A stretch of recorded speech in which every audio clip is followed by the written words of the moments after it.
Hi guys, happy lunch to everyone. So guys, I'm now outside. It's my day off today. It's a beautiful day actually, but I feel lazy to go out. I mean to walk around today. I think I will go home and stay home, and I just want to rest and drinking a little medicine because think I got cold. And you see, I got medicine. I bought it from um, Apotheke here in Germany.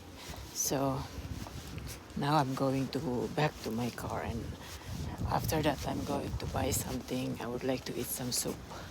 Parang gusto kong kumain ng soup, tinola, I don't know, whatever. I will just check. So guys, ang ganda talaga ng panahon, no?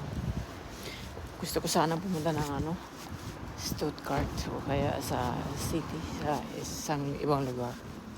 Kaya lang, tinatamad ako. Parang hindi ko